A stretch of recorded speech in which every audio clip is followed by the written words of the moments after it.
We hear the Republicans talk about big, beautiful bill. I think this is a big, ugly bill. Let's call it what it is. It is the largest transfer of wealth from the poor to the rich in U.S. history. This reconciliation package proposes devastating cuts to Medicaid and SNAP. My Republican colleagues will tell you that they are just going after waste, fraud, and abuse, but let's be clear. The only way to slash this much safety net spending is by making it harder for people to survive. Their changes will kick millions of Americans off their healthcare and nutrition assistance. That means more untreated illnesses, more hungry children, more preventable deaths. This isn't just line items in the budget. There are people's lives, the sacrifice of human dignity and of life itself. And for what? So that your billionaire friends can get nearly $300,000 in tax cuts? This is not a serious budget. This is a green light for authoritarianism, for inequality to run rampant. It is a police state budget wrapped in billionaire tax cuts. Ilhan Omar delivers a scathing critique of the reconciliation bill, framing it as the largest transfer of wealth from the poor to the rich in U.S. history.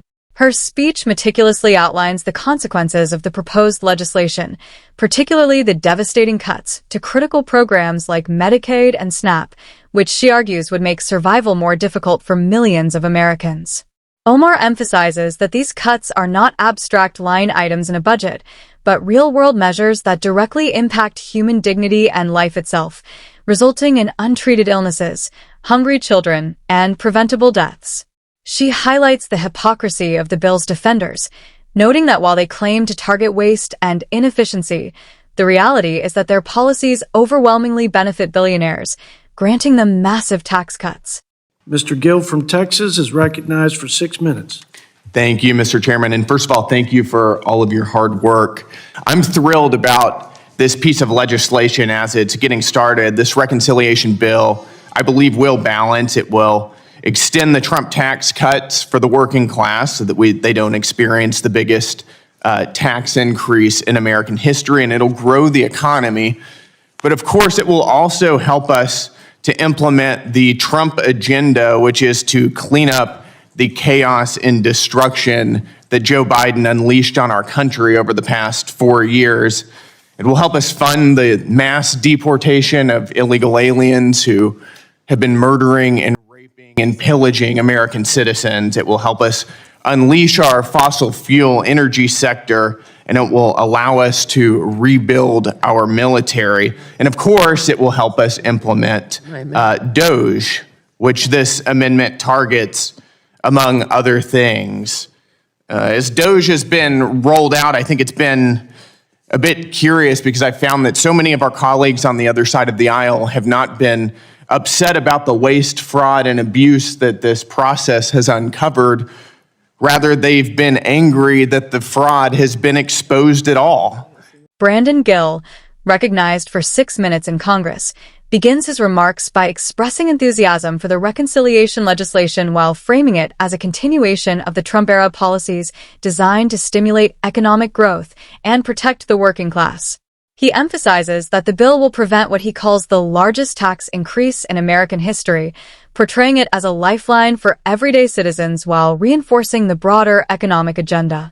Gill connects the legislation to the implementation of policies aimed at reversing what he perceives as chaos and destruction caused during the Biden administration, highlighting priorities such as stricter immigration enforcement, revitalization of the fossil fuel sector, and military rebuilding.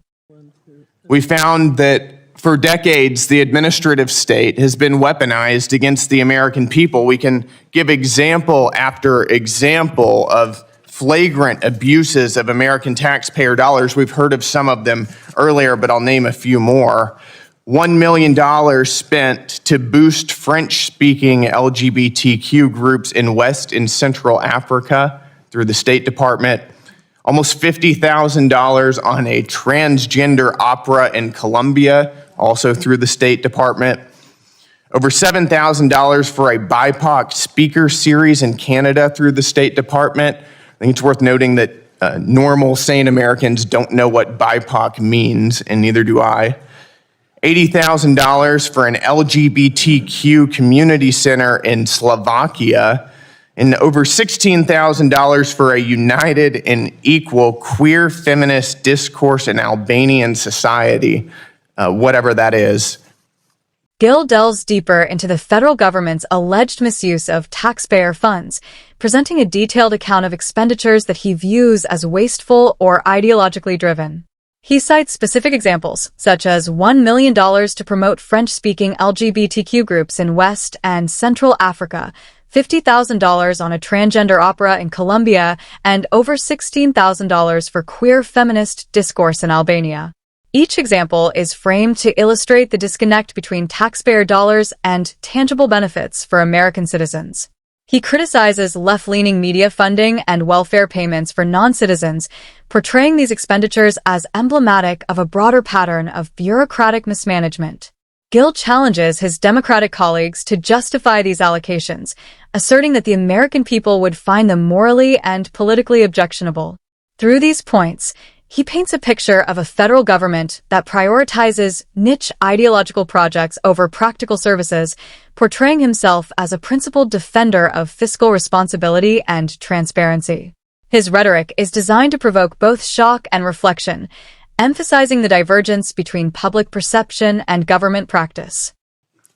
And of course, we also know that our taxpayer dollars have been going to the tune of hundreds of millions of dollars every year to fund left-wing media outlets like NPR and PBS, paying for welfare for illegal aliens, and paying for giving out payments to international organizations that are censoring and pushing for the censorship of American citizens.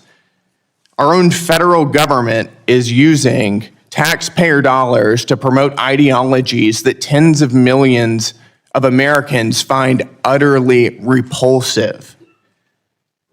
I think if the other side of the aisle has such a deep ideological opposition to this DOGE process, I challenge them to be straightforward with the American people and explain why taxpayer dollars should be funding queer feminist discourse in Albanian society or drag shows in Ecuador.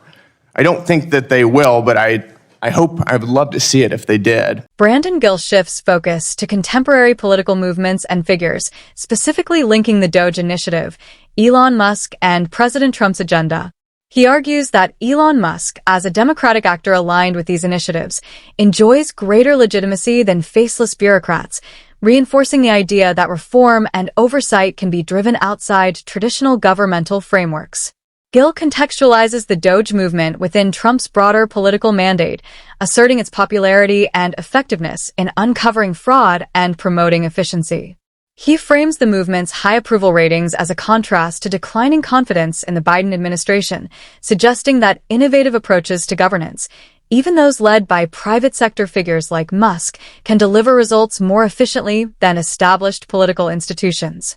By doing so, Gill positions himself as a forward-looking legislator aligned with both reformist and conservative principles, blending political commentary with concrete examples of policy influence. Elon Musk, acting as an employee and an agent of the president, I think has certainly more democratic legitimacy than Anthony Fauci did, and he certainly has more democratic legitimacy than the nameless, faceless bureaucrats who have been running our lives for several years, the waste of which he is rooting out currently. Gill returns to a detailed analysis of federal bureaucracy, highlighting systemic inefficiencies in organizations like USAID and Medicare. He explains that millions of dollars have been spent in ways that produce little or no measurable benefit, portraying these programs as money-transferring schemes benefiting insiders rather than the public. By citing specific programs and their questionable funding allocations, Gill emphasizes the persistence of waste, fraud, and abuse within federal structures. He contrasts this with Republican efforts to impose accountability and transparency, asserting that Democrats are forced to defend the indefensible due to these revelations. Gill also frames these issues in the context of growing national debt, arguing that unchecked expenditures threaten the country's financial stability. His rhetoric underscores the tension between ideological opposition and practical governance, positioning himself as both a critic and a reformer who is willing to confront entrenched interests. President Trump here with DOGE is doing exactly what he was elected to do. DOGE is a part of the Trump mandate. It's extremely popular. In fact, Elon Musk and the DOGE movement right now are polling at a higher approval rating than Joe Biden had on his way out of the White House. President Trump, of course, is polling at record numbers. Gill addresses social programs such as Medicaid and Social Security, advocating for work requirements and stronger oversight rather than cuts to essential services. He frames these reforms as necessary to address the nation's $37 trillion debt while maintaining public support for essential programs. Gill critiques Democrats for being caught in a paradox: either admit the debt is a problem, exposing their own complicity, or deny it, ignoring fiscal realities. By linking these issues to broader themes of accountability, governance, and ideological responsibility, he reinforces the central theme of his speech, that fiscal discipline and transparency are critical for the long-term stability of the United States. Through detailed examples, moral framing, and strategic critique, Gill concludes his remarks by positioning himself as a persuasive and principled legislator confronting both ideological and bureaucratic challenges in modern governance. Brandon Gill's address in Congress represents a clear, detailed critique of government spending and policy priorities, highlighting the importance of fiscal responsibility and accountability. He emphasizes that taxpayer dollars are often directed toward projects that have little tangible benefit for ordinary Americans, citing examples of international programs and niche ideological initiatives funded through agencies like USAID and the State Department. Gill contrasts this with the need for careful oversight and transparency, arguing that programs should directly benefit the citizens who fund them rather than serving bureaucratic or partisan interests. He also frames his argument in terms of broader economic and social policy, noting that reforms such as work requirements and targeted program adjustments can ensure that essential services like Medicaid and Social Security remain sustainable while addressing the nation's mounting debt. Throughout his speech, Gill positions himself as a vigilant defender of taxpayer interests, blending policy analysis with moral framing and underscoring the ethical responsibility of lawmakers to protect public resources. His remarks encourage both legislators and citizens to critically evaluate the effectiveness and fairness of federal spending, advocating for a more accountable and efficient government that prioritizes the welfare of its people over ideological agendas.